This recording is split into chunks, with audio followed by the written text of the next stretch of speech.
يا أيها الناس اعبدوا ربكم الذي خلقكم والذين من قبلكم لعلكم تتقون. اللہ رب العالمین وصلی اللہ وسلم علی اشرف الانبیاء والمرسلین محمد وعلی آلہ واصحابہ ومن اہتدی بہدیہ ودعا بدعوتہ واستنى بسنتہ الی یوم الدین. اشہد ان لا الہ الا اللہ وحدہ لا شریک لہ واشہد ان محمدا عبدہ ورسولہ وبعد. یہ سورۃ المدثر سورۃ المزمل کی جڑواں صورت ہے، اس کے ساتھ اس کا تعلق ہے، اور یہ پہلے نازل ہوئی ہے. اس کی ابتدائی آیات جو ہیں یہ رسول اکرم صلی اللہ علیہ وسلم پر نازل ہونے والی دوسری وحی کی آیات، جیسا کہ سیرت کی کتابوں میں بتایا جاتا ہے کہ نبیہ باقرا و ارسل بالمدثر. رسول اکرم صلی اللہ علیہ وسلم کی نبوت کا آغاز، یعنی وحی آپ صلی اللہ علیہ وسلم پر جو پہلی وحی آئی وہ سورۃ الاقرا کی آیات، اور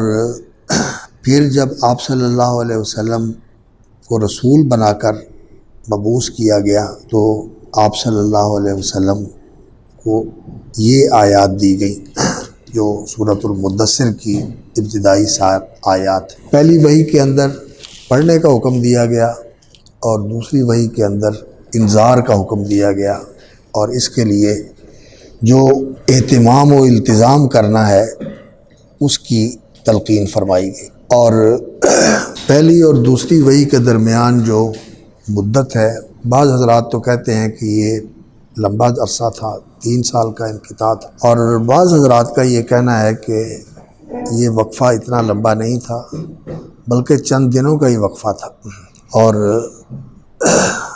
اس کے بعد رسول اکرم صلی اللہ علیہ وسلم پہلی وحی کے بعد پھر آپ صلی اللہ علیہ وسلم کو ان آیات کے ساتھ اس ذمہ داری کے لیے کھڑا کر دیا گیا کہ آپ انذار کا جو فریضہ ہے اس کو سر انجام دیں، اور سب سے پہلے انذر عشیرتک الاقربین، اور پھر اپنے مکے کے جو قریش، اہل قریش ہیں، آپ کے رشتہ دار اور آپ کے قریبی، ان کو ڈرائیں. اور نبی صلی اللہ علیہ وسلم نے کوہ صفا پر چڑھ کے ان تک اللہ کا پیغام پہنچایا. اور پھر پورا عرب جو آپ صلی اللہ علیہ وسلم کی قوم تھی، وہ عرب عدنانی ہوں یا قحطانی ہوں، اس لیے کہ جو قحطانی عرب ہیں یمن کے رہنے والے یہ اصل عرب ہیں، اور یہ جو عدنانی عرب ہیں حجاز کے رہنے والے یہ العرب المستعربہ ہیں، یہ بعد میں عرب بنے ہیں. حضرت اسماعیل علیہ السلام کی اولاد یہ عراق سے آئے اور یہاں آ کر پھر انہوں نے عربی زبان اپنائی اور عربی ماحول کے اندر یہاں رچ بس گئے. یہ سارا عرب کا علاقہ اور جزیرۃ العرب جس کے اندر یہ یمن، یہ سعودی عرب، یہ عراق، یہ نجد اور یہ شام تک کا علاقہ، یہ سارا عرب کا علاقہ ہے. اس پورے جزیرۃ العرب کو یہ آپ جغرافی میں دیکھیں تو یہ ایک جزیرہ ہے، بحیرہ عرب ہے، خلیج فارس یا خلیج عربی ہے، اور ادھر جو ہے نا وہ شام تک یہ علاقہ پھیلا ہوا ہے، اور پھر آگے شام کا علاقہ شروع ہو جاتا ہے. تو رسول اکرم صلی اللہ علیہ وسلم کو پھر اس قوم کی طرف بھیجا گیا، اور یہ جو عرب تھے یہ جو دول الخلیج ہیں، یہ چھوٹی چھوٹی ریاستیں، اور اسی طرح یہ علاقہ یمن کا علاقہ، اور دوسرا ایک عرصہ گزر گیا کہ ان کے پاس کوئی رسول نہیں آیا تھا. لِتُنذِرَ قَوْمًا مَا أُنذِرَ آبَاؤُهُمْ فَهُمْ غَافِلُونَ. اور جو پہلی قومیں تھیں، قوم عاد اور قوم سمود اور قوم صالح، یہ بہت پہلے یہ ان علاقوں میں آباد تھی اور وہ ختم ہو گئی، اور پھر ایک لمبا زمانہ گزر گیا تو ان کے پاس کوئی رسول نہیں آیا. حضرت اسماعیل علیہ الصلوۃ والسلام اللہ کے رسول تھے، اور حضرت ابراہیم علیہ السلام اللہ کے رسول تھے، حضرت اسحاق، لیکن ان کا سلسلہ جو ہے وہ شام میں رہا۔ یہ لوگ ایسے ہی تھے، لتنذر قوما ما انذر آباؤہم فہم غافلون۔ تو رسول اکرم صلی اللہ علیہ وسلم کو اس قوم کو خبردار کرنے کی اور آگاہ کرنے کی اور بیدار کرنے کی ذمہ داری سونپی گئی۔ تو آپ صلی اللہ علیہ وسلم نے پھر یہ فریضہ سر انجام دیا، اور رسول اکرم صلی اللہ علیہ وسلم جو پہلی صورت تھی سورۃ المزمل، اس کے اندر یہ جو دعوت الی اللہ اور انذار کا فریضہ ہے، اس کو ادا کرنے کے لیے جو آپ کو ریاضت کرنی ہے اور اللہ سے تعلق استوار کرنا ہے اور اللہ کے راستے میں صبر کرنا ہے اور اپنی قوم کے ساتھ جو رویہ رکھنا ہے وَاہْجُرْهُمْ هَجْرًا جَمِيلًا، اور جس طرح آپ نے اللہ کے اوپر توکل کرتے ہوئے مخلوق سے بے نیاز ہونا ہے، بے غرض ہونا ہے، وہ ساری تعلیم دی گئی ہے۔ اور اس کے اندر جو رسول اکرم صلی اللہ علیہ وسلم کی دعوت ہے اور آپ صلی اللہ علیہ وسلم کو اس کے لیے جس طرز عمل کو اپنانا ہے وہ بیان کیا گیا ہے۔ فرمایا اللہ جل شانہ نے، اعوذ باللہ السمیع العلیم من الشیطان الرجیم، بسم اللہ الرحمن الرحیم، یا ایہا المدثر قم فانذر وربک فکبر وثیابک فطہر والرجز فہجر ولا تمنن تستکثر ولربک فاصبر۔ اس میں یا ایھا المزمل اور اس میں یا ایھا المدثر، دثار جو ہے یہ شعار اور دثار یہ دو لفظ استعمال ہوتے ہیں لباس کے لیے۔ شعار کہتے ہیں اس لباس کو جو جسم سے مس کر رہا ہو، اور دثار کہتے ہیں اس لباس کو جو اس کے اوپر پہنا جاتا ہے، جو باہر نظر آتا ہے۔ نبی صلی اللہ علیہ وسلم نے فرمایا نا، الانصار شعاری والناس دثاری، کہ انصار جو ہیں یہ میرے بہت قریب ہیں، یہ تو میرے ساتھ ہیں، اور لوگ جو ہیں وہ ان کے بعد ہیں، وہ اس کے بعد ہیں۔ تو دثار جو ہے وہ اس لباس کو کہا جاتا ہے جو انسان اوپر اوڑھ لیتا ہے۔ تو یا ایھا المدثر، اور حدیث میں آتا ہے کہ رسول اکرم صلی اللہ علیہ وسلم کو، حضرت جابر رضی اللہ تعالیٰ عنہ کی حدیث ہے اور صحیح حدیث ہے، فرماتے ہیں کہ نبی صلی اللہ علیہ وسلم نے حضرت جبرائیل کو دیکھا، اوپر آواز سنی اور اوپر سر اٹھایا اور دیکھا کہ جبریل امین آسمان کے اوپر ان کو نظر آئے، اور وہ اس طرح نظر آئے کہ بڑی ہی ان کی شکل جو تھی نا وہ ہیبت ناک تھی، بڑا عظیم الجثہ وجود، اور اس طرح کے ان کا وہاں نظر آنا کہ آپ صلی اللہ علیہ وسلم اس سے خوف زدہ ہو گئے، گھبرا گئے کہ یہ کیا منظر ہے۔ تو آپ صلی اللہ علیہ وسلم گھبرائے ہوئے گھر میں آئے، اور آپ صلی اللہ علیہ وسلم نے کہا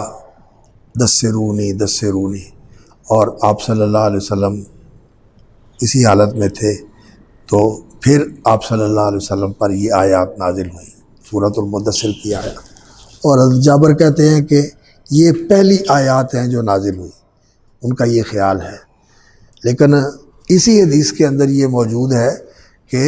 نبی صلی اللہ علیہ وسلم نے فرمایا کہ میں نے دیکھا کہ وہ فرشتہ ہے جو میرے پاس غار حرا میں آیا تھا۔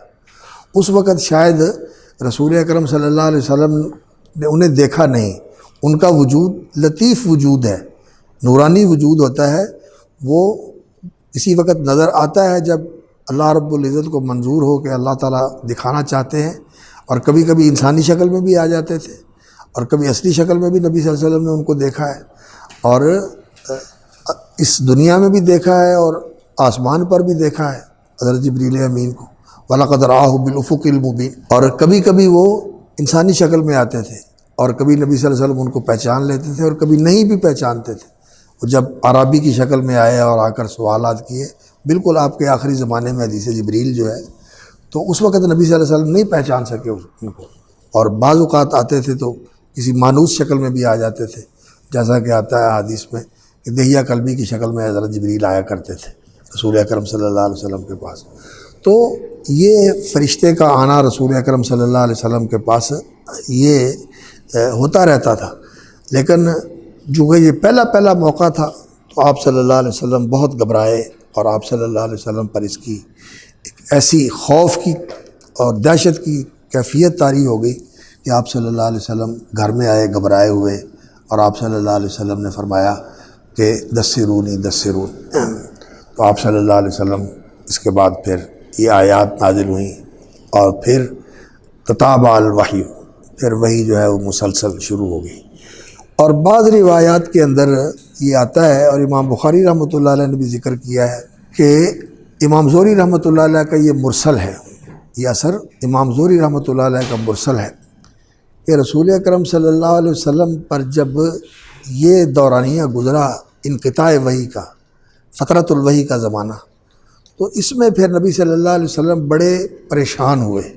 اور آپ صلی اللہ علیہ وسلم پہاڑوں کی طرف نکل جاتے تھے، اور آپ صلی اللہ علیہ وسلم کے دل میں بعض اوقات یہ بھی داعیہ پیدا ہوا کہ میں اپنی زندگی ختم کر لوں، لیکن یہ مرسل روایت شیخ البانی رحمۃ اللہ علیہ نے فرمایا کہ یہ صحیح نہیں ہے، یہ مرسل روایت ہے، زہری کا مرسل ہے، اور امام زہری رحمۃ اللہ علیہ کی جو مراسیل ہیں تو کرریاح ہے، وہ ہوا کی طرح ہیں، یعنی ان کی کوئی بنیاد نہیں ہے، تو اس لیے یہ روایت صحیح نہیں ہے، اور اگرچہ یہ بڑی مشہور ہے، اور میرا خیال ہے مولانا مبارک پوری رحمۃ اللہ علیہ نے بھی الرحیق المختوم میں یہ ذکر کیا ہوا ہے اس کو بخاری کے حوالے سے، لیکن حافظ بن حجر نے بھی اس کا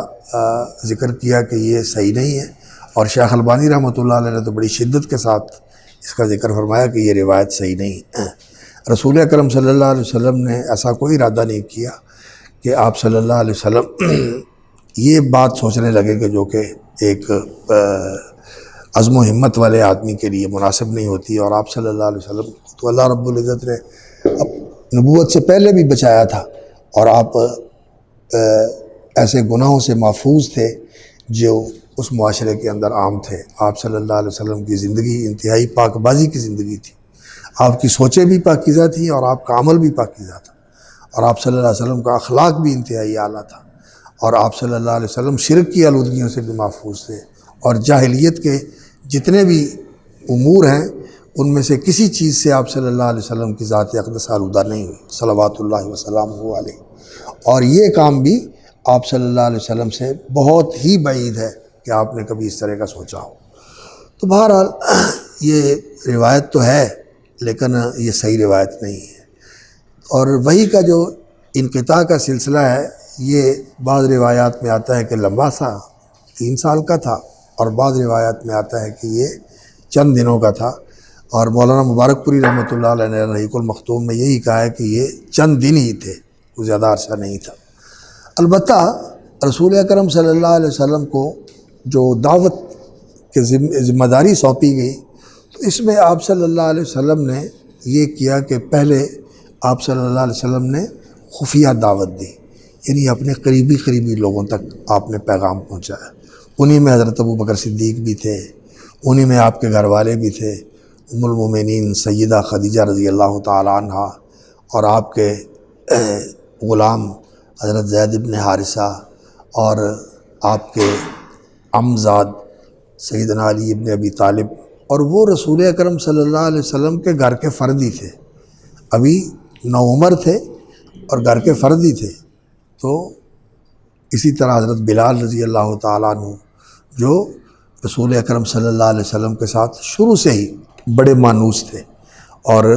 آپ صلی اللہ علیہ وسلم پر ایمان لانے والوں میں یہ پہلے لوگ ہیں۔ حضرت خدیجہ رضی اللہ تعالیٰ عنہ اور حضرت علی رضی اللہ تعالیٰ عنہ گھر والوں میں سے، اور حضرت زید ابن حارثہ، اور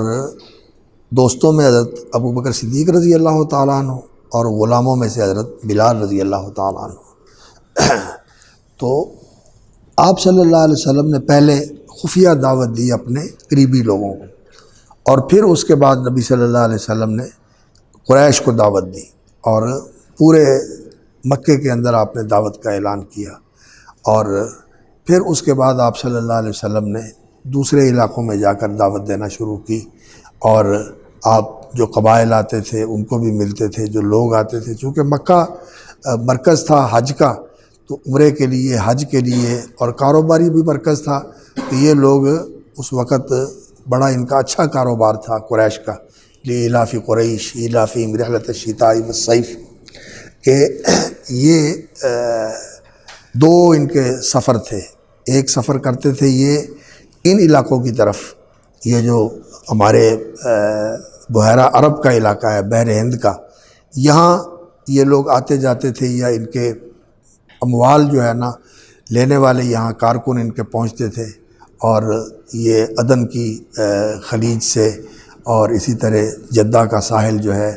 یہاں کشتیاں آتی تھیں سامان لے کر، ان سے یہ لے کر پھر یہ ادھر جاتے تھے شام، لبنان اور ترکی تک، اور اسی طرح یہ ادھر عراق کے علاقے میں، ایران کے اندر بھی جاتے تھے، اور وہاں بھی یہ سامان پہنچاتے تھے اور وہاں سے چیزیں لے کے آتے تھے۔ تو یہ ان کا سفر تھا۔ تو رسول اکرم صلی اللہ علیہ وسلم پھر اس پورے عرب کی دعوت کے لیے نکلے، اور ان سے ملاقاتیں کرتے اور جاتے دعوت دینے کے لیے۔ طائف کا سفر مشہور ہے، آپ صلی اللہ علیہ وسلم نے کیا۔ تو آپ صلی اللہ علیہ وسلم کو اللہ رب العزت نے اس وقت جب آپ صلی اللہ علیہ وسلم گھبرائے ہوئے تھے، تو اسی حالت سے آپ کو خطاب کیا، جیسے نبی صلی اللہ علیہ وسلم نے حضرت علی کو کہا تھا یا ابا تراب قم یا ابا تراب، تو یا ایھا المدثر، یہ انتہائی تلطف اور بہت زیادہ جو ہے نا موانست کا خطاب ہے۔ انس اور تلطف کے لیے اللہ رب العزت نے ان کو اس خطاب سے مخاطب فرمایا، یا ایھا المدثر قم فانذر، اٹھ کھڑے ہوں، قم۔ انسان لیٹا ہوا ہو تو کہتے ہیں کہ پھر جب وہ اٹھتا ہے اس کے لیے قیام کا لفظ بولا جاتا ہے، تو قم، اٹھ کھڑے ہوں، کمر بستہ ہو جائے۔ تو کسی کام کے لیے انسان کمر بستہ ہو کے لگ جائے، اس کے لیے بھی قیام کا لفظ ہوتا ہے۔ تو آپ صلی اللہ علیہ وسلم لیٹے ہوئے تھے، چادر لیٹ کر، چادر اوڑھ کر، تو آپ کو کہا گیا کہ آپ اٹھ کھڑے ہوں، اب لیٹنے کا اور آرام کا وقت گزر گیا۔ فانذر، اور کرنا کیا ہے؟ انذار۔ انذار کیا ہوتا ہے؟ انذار یہ ہوتا ہے کہ کسی خطرے سے ایسے وقت میں آگاہ کر دینا کہ جب انسان اس خطرے سے بچ سکتا ہے۔ اگر وہ اہتمام کر کے بندوبست کر لے تو اس خطرے سے انسان محفوظ رہ سکتا ہے۔ ایسی خوفناک اور ایسی نقصان دہ چیز جو انسان کے لیے بہت ہی زیادہ ضرر رساں ہوگی اور نقصان دہ ہوگی اور انسان کی تباہی کا اور ہلاکت کا باعث بن سکتی ہے، ایسی چیز سے خبردار کرنا، پیشگی وارننگ دینا اور اسے خبردار کرنا، آگاہ کر دینا کہ اس سے بچ جاؤ، یہ خطرہ تمہارے سر پہ منڈلا رہا ہے اور اس کا تم شکار ہونے والے ہو، اس کو انذار کہتے ہیں۔ تنبیہ بھی لفظ بولا جاتا ہے، انذار بھی لفظ بولا جاتا ہے، اعلام بھی لفظ بولا جاتا ہے، بتا دینا، انگریزی والے وارننگ کہتے ہیں۔ تو یہ کسی چیز سے پہلے آگاہ کر دینا۔ تو یہ انذار،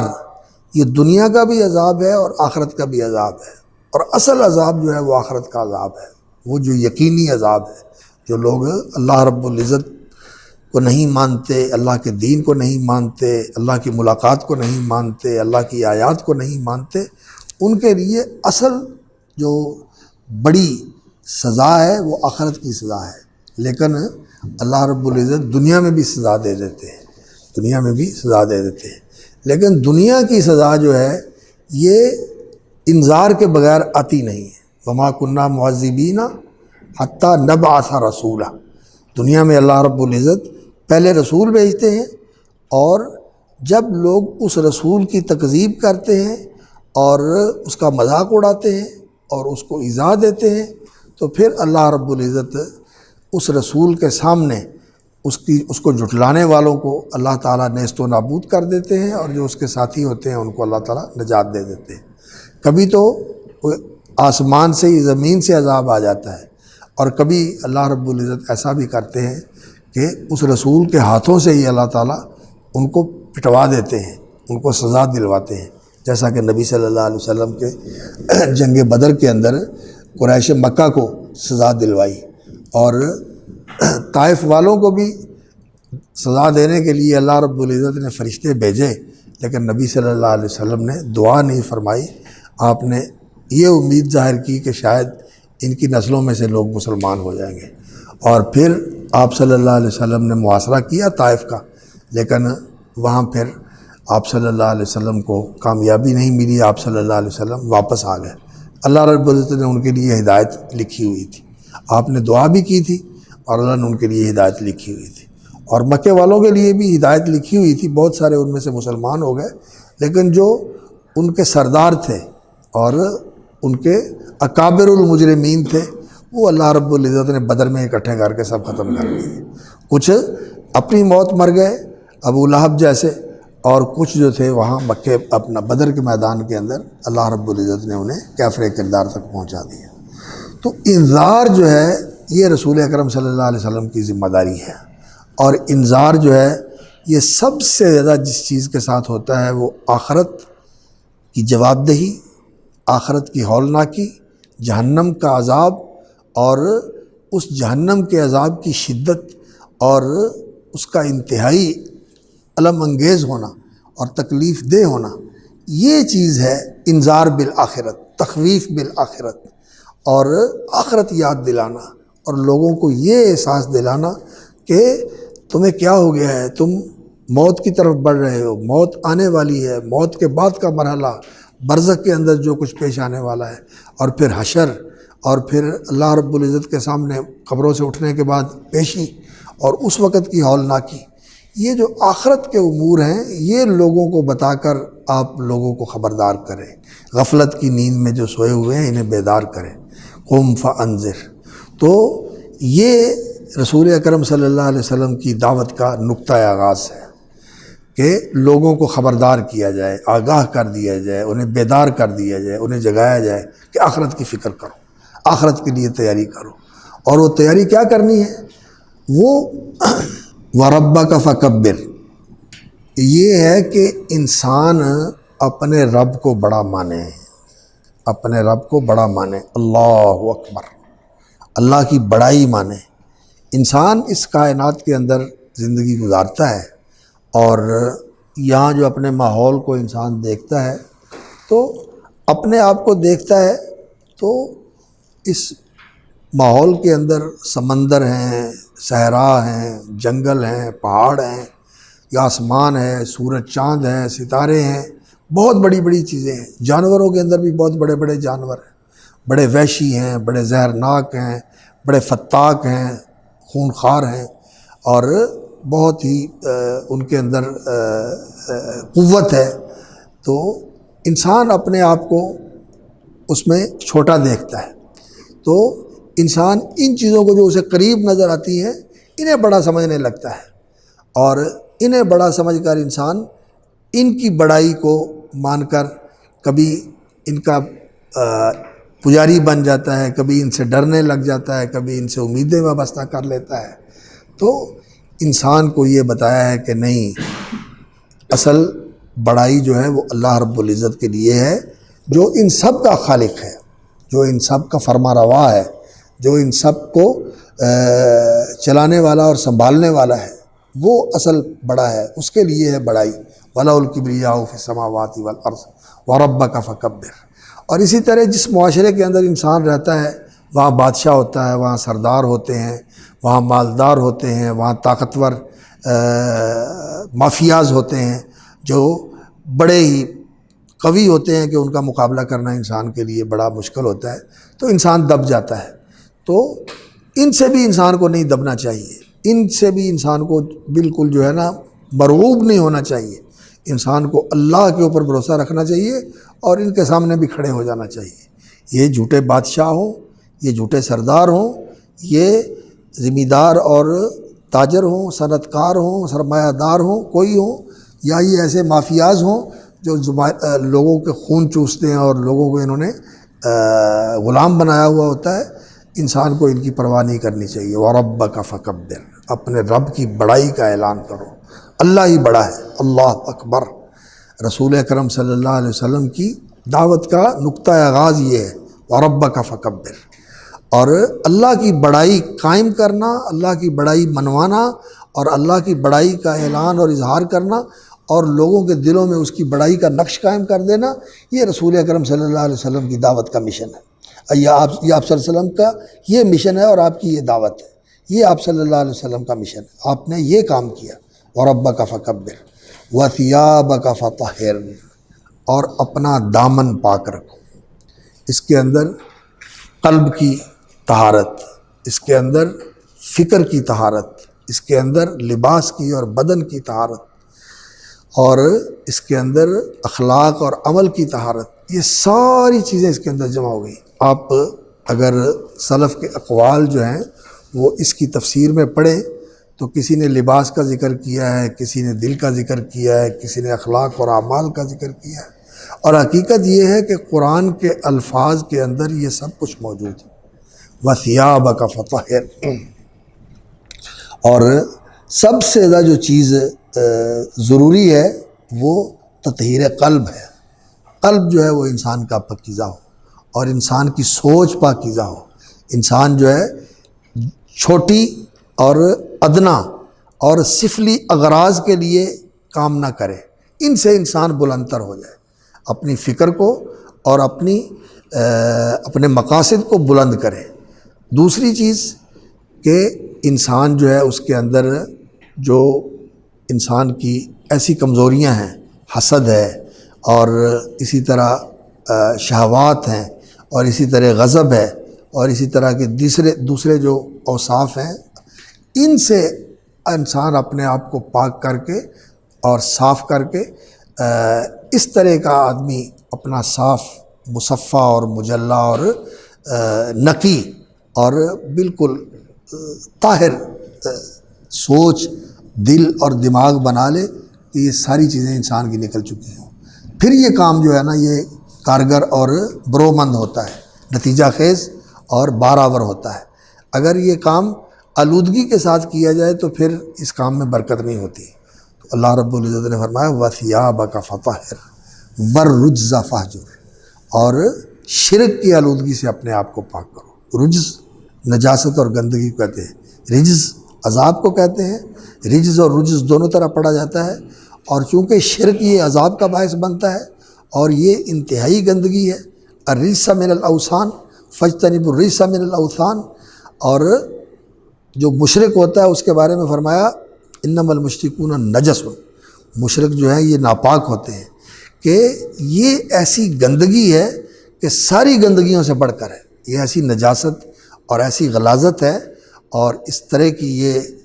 حقیر چیز ہے کہ یہ انسان کی فکر کو، اس کے عمل کو اور اس کے کردار کو اور اس کی ذات کو اور اس کے ماحول کو، ہر چیز کو گندگی سے آلودہ کر دیتی ہے۔ تو وَالرُّجْزَ فَاهْجُرْ، اور شرک کو چھوڑ دیں، شرک سے بچیں،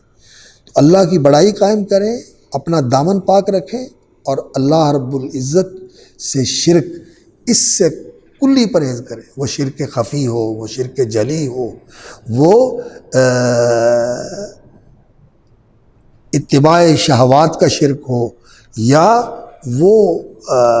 مخلوقات میں سے کسی کو اللہ کا برابر بنانے کا شرک ہو، جیسا کہ کافروں نے کیا کہ اللہ رب العزت کی اولاد بنا دی، اللہ رب العزت کے ہمسر اور برابر بنا کر کھڑے کر دیے، ان کی پوجا کرتے ہیں۔ یہ سارے رجس کے اور شرک کے مظاہر ہیں۔ تو وَالرُّجْزَ فَاهْجُرْ، اسے چھوڑ دو۔ وَلَا تَمْنُن تَسْتَكْثِرْ وَلِرَبِّكَ فَاصْبِرْ، وَلَا تَمْنُن تَسْتَكْثِرْ، دو معنی اس کے کیے ہیں۔ ایک تو یہ کہ یہ کام مسلسل کرتے رہیں، اس میں توقف اور انقطاع نہیں آنا چاہیے۔ مننا یا منو کا معنی ایک تو احسان کرنا اور احسان جتلانا ہوتا ہے، اور دوسرا اس کا معنی یہ ہوتا ہے کہ کوئی چیز آدمی منقطع کر دے۔ فَلَهُمْ أَجْرٌ غَيْرُ مَمْنُون، یعنی غیر مقطوع، ایسا اجر ہے جو کبھی منقطع نہیں ہوگا، مسلسل ملتا رہے گا اور بڑھتا رہے گا اور جاری رہے گا۔ تو لا تمنن، یہ جو کام ہے کھڑے ہو کر انذار کا اور اس میں ہمہ وقت سرگرم رہنے کا اور اس کے لیے کمر بستہ رہنے کا اور اس کے لیے ہر وقت اپنے آپ کو لگائے رکھنے کا، جان توڑ کوشش کرنے کا یہ جو سلسلہ ہے یہ موقوف نہیں ہونا چاہیے۔ لا تمنن، اسے منقطع نہ کرے، تستکثر، اس کو زیادہ سمجھتے ہوئے۔ تستکثر کا ایک معنی یہ ہے کہ اس کام کو بہت سمجھتے ہوئے کہ بہت انذار ہو گیا، بہت ڈرا لیا، بہت لوگوں کو بتا دیا اور بہت کچھ ہو چکا، اس کو کثیر سمجھتے ہوئے تستکثر، یعنی استکثرہ عدہ کثیرا یا حسبہ کثیرا، اس کو کثیر جانا، اسے بہت سمجھا، یہ معنی بھی ہوتا ہے استکثار کا۔ استکثرہ کا معنی یہ بھی ہوتا ہے زیادہ لینا، اور اس کا یہ بھی معنی ہوتا ہے زیادہ سمجھنا۔ تستکثر، زیادہ سمجھتے ہوئے اس کام کو موقوف نہ کریں بلکہ جاری رکھیں، جتنا بھی کریں تھوڑا ہے۔ اور وہ کام کیا ہے؟ وہ انذار کا کام ہے، اور وہ اپنی طہارت اور اپنی تطہیر اور اپنے تزکیہ اور اپنی اصلاح اور اپنے تنقیہ اور تنقیح کا جو عمل ہے، اس کو بھی آدمی کبھی یہ نہ سمجھے کہ میں نے بہت کر لیا، نہیں، یہ بھی ہمیشہ جاری رہنا ہے، اور دعوت کا عمل بھی جاری رہنا ہے، اور شرک سے بچنے کا بھی عمل جو ہے نا یہ جاری رہنا ہے۔ یہ کسی بھی عمل کے اندر یہ جو پیچھے ذکر کیے گئے ہیں انقطاع نہیں ہونا چاہیے، یعنی شرک سے بچتے رہنا چاہیے اور ہمیشہ اس کوشش میں رہنا چاہیے کہ کبھی بھی انسان شرک جلی یا خفی یا بہت سارے جو شرک کے مظاہر ہیں ان میں سے کسی کے ساتھ آلودہ نہ ہو، اور اسی طرح انسان جو ہے وہ اپنی پاکیزگی اور طہارت، ورع اور تقوی، اس کا بھی بڑا اہتمام جاری رکھے۔ اس کو بھی انسان یہ نہ کہے کہ بہت ہو چکا، نہیں،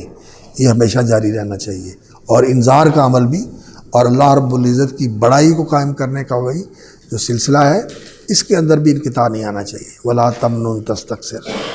اور ایک معنی اس کا یہ بھی کیا گیا ہے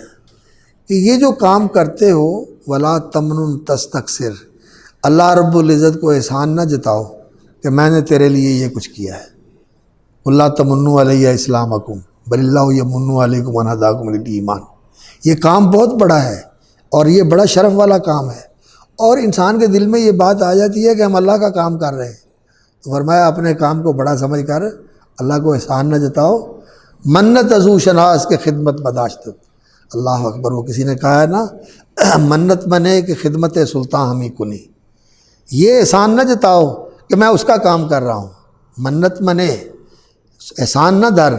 کہ خدمت سلطان ہمیں کنی، کہ اس شہنشاہ کی تو خدمت کر رہا ہے، تو اس کا کام کر رہا ہے، منت ازو شناس، اس کا احسان مان کہ خدمت بداشت، تو اس نے تجھے اپنا نوکر بنا لیا، تجھے اپنے کام پہ لگا دیا ہے، تجھے اس کام کے لیے منتخب کر دیا، تو اس لیے اللہ رب العزت کے سامنے کبھی اس کا اظہار نہ کرو۔ یہ چیز بھی اس میں، اصل میں یہ چیز جو ہے نا، شاید الفاظ کے ظاہر میں تو نہیں ہے، لیکن اس کے باطن کے اندر یہ چیز موجود ہے کہ انسان کسی وقت اپنے کام کو زیادہ سمجھ کر یہ نہ سمجھے کہ میں تو پتہ نہیں اس کے لیے کیا کر رہا ہوں، نہیں، جتنا بھی کرے انسان اس کو تھوڑا سمجھے، اس کو تھوڑا سمجھے، اللہ پر احسان نہ کرے۔ اور یہ معنی بھی کیا ہے بعض علماء نے، ولا تمنن تستکثر، اور اس لیے احسان نہ کریں کہ کسی سے اس کے بدلے میں زیادہ وصول کرنا ہے، اس سے بدلے میں زیادہ وصول کرنا ہے، یعنی انسان کو بے غرض اور بے لوث ہونا چاہیے۔ احسان بھی کرے تو جزاک اللہ کا بھی طلبگار نہ ہو، اس کا بھی طلبگار نہ ہو، لا نرید منکم جزاء ولا شکورا۔ تو یہ الاخلاق کی تعلیم ہے، اور قرآن مجید کے الفاظ کے اندر یہ جو مختلف معانی آیات کے اندر موجود ہوتے ہیں، اور سلف جو ہے وہ ان کا اظہار کر دیتے ہیں، تو یہ اگر صحیح ہیں تو سارے ہی مراد ہوتے ہیں، سارے ہی مراد ہوتے ہیں، یہ بھی مراد ہے، یہ بھی مراد ہے، یہ بھی مراد ہے۔ بعض ہمارے حضرات جو ہیں وہ کہتے ہیں کہ بس ایک ہی چیز جو وہ انہوں نے سیاق اور نظم سے سمجھی ہے، بس وہی ہے اور باقی دوسرا نہیں ہے، نہیں، سلف نے جب اس طرح کے معانی استنباط کر کے ان کا اظہار کیا ہے تو وہ اس کے اندر موجود ہوتے ہیں، اور یہ جامعیت اور وسعت اور معانی کے اندر یہ تعدد،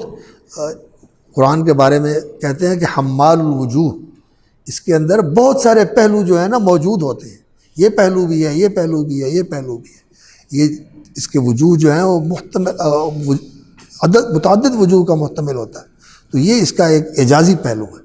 تو یہ چیز بھی ٹھیک ہے۔ وَلَا تَمْنُن تَسْتَكْثِرْ وَلِرَبِّكَ فَاصْبِرْ، اور اپنے رب کے لیے صبر کر۔ اللہ اکبر۔ صبر جو ہے ایک تو اس لیے ہوتا ہے کہ جو کام انسان کر رہا ہے اس کے اوپر لگا رہے، جمع رہے، اس کام کو نہ چھوڑے، اس کام سے ہٹے نہ، اس کام سے لا تعلق نہ ہو جائے، اس کام کے اوپر لگا رہے۔ تو صبر اس کام کے اوپر ہے، اور دوسرا اس کام کو کرتے ہوئے جو مشکلات پیش آتی ہیں اور جو عقبات اور رکاوٹیں انسان کے مزاحم ہوتی ہیں، اور جو لوگوں کے رویے حوصلہ شکن اور ہمت توڑنے والے ہوتے ہیں، ان کے مقابل میں بھی انسان پھر حوصلہ بلند رکھے اور ان کو بھی بڑی خندہ پیشانی کے ساتھ اور بڑی حوصلہ مندی کے ساتھ اور بڑی عزیمت کے ساتھ برداشت کرے، اور اس کو خاطر میں نہ لائے۔ کوئی بات نہیں، ہوتا ہے ہوتا رہے، کوئی بات نہیں، میں نے تو اللہ کی رضا کے لیے کرنا ہے۔ وَلِرَبِّكَ فَاصْبِرْ، اور اپنے رب کے لیے یہ صبر کر۔ یہ جو راستہ ہے نا کہ انسان اللہ کے دین کے لیے کام کر رہا ہے اور لوگوں کا بھلا چاہتا ہے، لوگوں سے کسی اجر کا بھی طلبگار نہیں ہے، اور لوگ پھر زیادتی کرتے ہیں، اور انسان نے اس کے باوجود مثبت رہنا ہے اور اللہ کی رضا کو ملحوظ رکھنا ہے اور لوگوں کے رویوں کو خطر میں نہیں لانا، یہ بڑا ہی مشکل کام ہے، یہ بڑا ہی مشکل کام ہے۔ اور وَلِرَبِّكَ فَاصْبِرْ، اللہ رب العزت نے نبی صلی اللہ علیہ وسلم کو یہاں بھی یہ فرمایا، پیچھے بھی یہ فرمایا، سورۃ المزمل میں بھی اس کی تلقین فرمائی، وَاصْبِرْ عَلَىٰ مَا يَقُولُونَ وَاصْبِرْ فَاصْبِرْ كَمَا صَبَرَ أُولُو الْعَزْمِ مِنَ الرُّسُلِ وَاصْبِرْ وَمَا صَبْرُكَ إِلَّا بِاللَّهِ۔ تو یہ صبر جو ہے یہ بہت ہی اونچا مقام ہے، بہت ہی اونچا مقام ہے، اور اللہ رب العزت نے جن کو امامت بخشی ہے، وَجَعَلْنَاهُمْ أَئِمَّةً يَهْدُونَ بِأَمْرِنَا لَمَّا صَبَرُوا وَكَانُوا بِآيَاتِنَا يُوقِنُونَ۔ امامت اور دین کے اندر پیشوائی اور دین کے اندر بلندی اور رفعت اگر نصیب ہوتی ہے تو وہ صبر اور یقین کے ساتھ ہوتی ہے۔ تو صبر دین کے اوپر قائم رہنا، استقامت اختیار کرنا، دین کی دعوت کے اندر سرگرم رہنا، انقطاع نہ آنے دینا، اور لوگوں کے رویوں پر صبر کرنا، اور کچھ بھی ہو جائے انسان جو ہے وہ اپنے موقف سے نہ ہٹے۔ اللہ اکبر۔ وہ حضرات صحابہ کرام رضوان اللہ علیہم اجمعین جنہوں نے مکے میں قریش کی تعذیب کا مقابلہ کیا اور پھر عرب کی ساری دشمنی کا مقابلہ کیا، اور پھر اللہ کی طرف سے بھی امتحان آ گئے، ان امتحانوں کے اندر بھی ثابت قدم رہے۔ کبھی کوئی وبا آ گئی، کبھی کوئی قحط آ گیا، کبھی کوئی کچھ ہو گیا، وہاں بھی انہوں نے ثابت قدمی دکھائی اور دین کے اوپر بھی قائم رہے، اور پھر اللہ اکبر جس طرح کے بھی حالات تھے انہوں نے ساتھ نہیں چھوڑا، کمزوری نہیں دکھائی۔ یہ صبر جو ہے یہ بہت بڑی منزل ہے اور بہت اونچا مقام ہے۔ وَلِرَبِّكَ فَاصْبِرْ، اس صبر کے ساتھ ہی اللہ کامیابی عطا فرماتے ہیں، اللہ کی مدد بھی آتی ہے، اور اللہ رب العزت کامیابی بھی نصیب فرماتے ہیں۔ اور جو صبر کرنے والا آدمی ہوتا ہے دنیا کے معاملات میں بھی کامیابی اسی کو ملتی ہے، اور جو آدمی تھوڑ دلا ہو اور کم ہمت ہو، جلد باز ہو، جلدی جو ہے نا وہ نتائج لینے والا ہو، تو ایسا آدمی پھر ناکام ہو جاتا ہے، وہ آگے نہیں بڑھ پاتا۔ تو اللہ رب العزت نے رسول اکرم صلی اللہ علیہ وسلم کو ذمہ داری دی، نبوت کے بعد رسالت کی، اور اس کے لیے جو آپ کی دعوت کا محور ہے وہ اللہ رب العزت نے آپ کو بتا دیا، وہ ہے انذار بالآخرہ اور انذار من عذاب اللہ۔ دنیا میں اللہ کا عذاب آ جائے اور آخرت کا عذاب تو یقینی ہے، اس سے ڈرانا، اور اس کے لیے اللہ کی بڑائی قائم کرنا اور شرک کی برائی سے لوگوں کو آگاہ کرنا، اور شرک، ہر طرح کے شرک سے لوگوں کو بچنے کی تلقین کرنا، اور خود بھی اس سے بچنا، وہ شرک جلی ہو، وہ شرک خفی ہو۔ تو ہمیں یہ چاہیے کہ ہم اپنی دعوت کی بنیاد بھی انہی چیزوں کے اوپر رکھیں۔ یہ اصل ہے دعوت کا محور، انذار، غفلت کے اندر پڑے ہوئے، معاصی کے اندر مبتلا لوگ اور اس طرح کے امور کے اندر جن لوگوں کی زندگی گزر رہی ہے، واعظ کرنا چاہیے، ان کو بتانا چاہیے کہ اللہ کی طرف آئیں، اللہ کا احسان یاد دلا کر، اللہ کی محبت کی چنگاری دل میں موجود ہوتی ہے، اس کو روشن کرنا چاہیے، اس کو بھڑکانا چاہیے تاکہ اللہ کی محبت بیدار ہو، اور انسان کو فکر دلانا کہ تیری آخرت ہر لمحہ قریب آ رہی ہے اور زندگی تیری گھٹ رہی ہے، موت یاد دلانا، اس طرح لوگوں کو آگاہ کرنا اور اللہ کی بڑائی دلوں کے اندر قائم کرنا، نہ کوئی اپنا خاندان، نہ کوئی اپنا علاقہ، نہ کوئی اپنا نظم، نہ کوئی اپنا فرقہ، نہ کوئی اپنی بڑائی، یہ کچھ بھی نہیں، صرف اللہ کی بڑائی۔ اللہ بڑا ہے، اللہ کو بڑا مانو، اس کی بات بڑی ہے، اس کا حکم بڑا ہے، اس کی رضا بڑی ہے، اس کی پکڑ بھی بڑی ہے اور اس کا انعام بھی بڑا ہے۔ یہی چیز انسانوں کے ذہن کے اندر راسخ کی ہے، اور انسان جو ہے وہ اپنے آپ کو ہمیشہ بچا کے رکھے، تقوی، ورع اور طہارت، پاکیزگی، فکر کی، اخلاق کی اور معاملات کی، اس کے اوپر انسان توجہ دے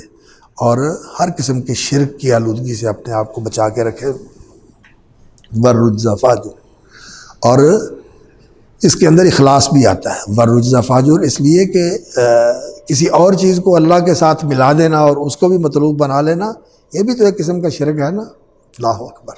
تو انسان اخلاص صرف اللہ کی رضا اور اللہ کے لیے یہ کرے، جتنا اخلاص ہوگا اتنی ہی انشاءاللہ العزیز اللہ تعالیٰ کی مدد انسان کے ساتھ ہوتی ہے۔ اللہ تعالیٰ فرماتے ہیں کہ اِنَّا أَخْلَصْنَاهُمْ بِخَالِصَةٍ ذِكْرَ الدَّارِ، آخرت کی فکر اور آخرت کو ملحوظ رکھنا اور اسی کو سامنے رکھ کر انسان عمل کرے، اللہ کی رضا مطلوب ہو، یہ ایسی چیز ہے جو انسان کو خالص کر دیتی ہے۔ تو آخرت کی فکر اور آخرت کو مقصود بنانا اور اللہ کی رضا کو مقصود رکھنا، یہ انسان کے سامنے ہونا چاہیے دعوت کے اندر، باقی دوسری چیزوں کو انسان نظر انداز کر دے۔ تو والرجز فاہجر ولا تمنن تستکثر، نہ کبھی اس گھمنڈ میں آئے کہ میں نے بہت کر لیا، نہ کبھی اکتائے کہ لوگ مانتے نہیں ہیں میں چھوڑ دوں، اور اس سے کوئی آدمی دنیا میں صلہ بھی نہیں لینا چاہتا، بس اللہ کی رضا ہی مطلوب ہے۔ جتنا آدمی اپنے آپ کو اللہ کے لیے خالص کر لے اتنا ہی انشاءاللہ العزیز اللہ تعالیٰ اس کو زیادہ اجر دیتے ہیں اور زیادہ صلہ دیتے ہیں۔ اور وَلِرَبِّكَ فَاصْبِرْ، اور اللہ کے لیے اپنے آپ کو اس راستے کے اوپر لگائے رکھے۔ یہ ابتدائی آیات ہیں، یہ وہ آپ صلی اللہ علیہ وسلم کا منشور اور لائحہ عمل ہے جو آپ کو دیا گیا کار نبوت کو اور کار رسالت کو سر انجام دینے کے لیے، اور صلوات اللہ وسلامہ علیہ۔ اللہ اکبر۔ اس وحی کے بعد اور پھر کوئی وقت ایسا نہیں آیا، کوئی دن ایسا نہیں آیا، کوئی موقع ایسا نہیں آیا کہ نبی صلی اللہ علیہ وسلم نے یہ کام کیا ہو، حتیٰ کہ زندگی کا آخری وقت ہے، اور اس وقت بھی نبی صلی اللہ علیہ وسلم کی زبان سے انذار کا اور یہ دعوت اللہ کا اور اپنی امت کی اصلاح کا جو پیغام نکل رہا ہے، الصلاۃ الصلاۃ وما ملکت ایمانکم، اور لعن اللہ الیہود والنصارى اتخذوا قبور انبیائہم مساجد۔ آپ صلی اللہ علیہ وسلم نے آخری سانسوں تک بھی یہ کام جاری رکھا، صلوات اللہ وسلام علیہ۔ اور جو آپ کے وارث ہیں، آپ کے مشن کے امین ہیں، اور آپ صلی اللہ علیہ وسلم کے علم کے وارث ہیں، اور آپ صلی اللہ علیہ وسلم کی یہ جو ذمہ داری ہے، یہ امانت اللہ تعالیٰ نے ان کو سونپی ہے، ان کا بھی یہی کام ہے۔ اس کے لیے ہمیں اپنے آپ کو تیار کرنا ہے۔ باقی انشاءاللہ العزیز پھر اگلی آیات پر گفتگو کریں گے۔ یہ چونکہ ہمارے لیے بڑی رہنما تعلیمات ہیں، تو اس لیے میں نے سمجھا کہ یہ نا ذرا ہم تھوڑا سا ان پر زیادہ فوکس کر لیں، ترکیز کر لیں، تاکہ یہ ہمارے لیے رہنما ثابت ہوں۔ اللہ تعالیٰ ہمیں توفیق عطا فرمائے کہ ہماری زندگی کے اندر اس کا اثر آ جائے، اس کا انفعال آ جائے۔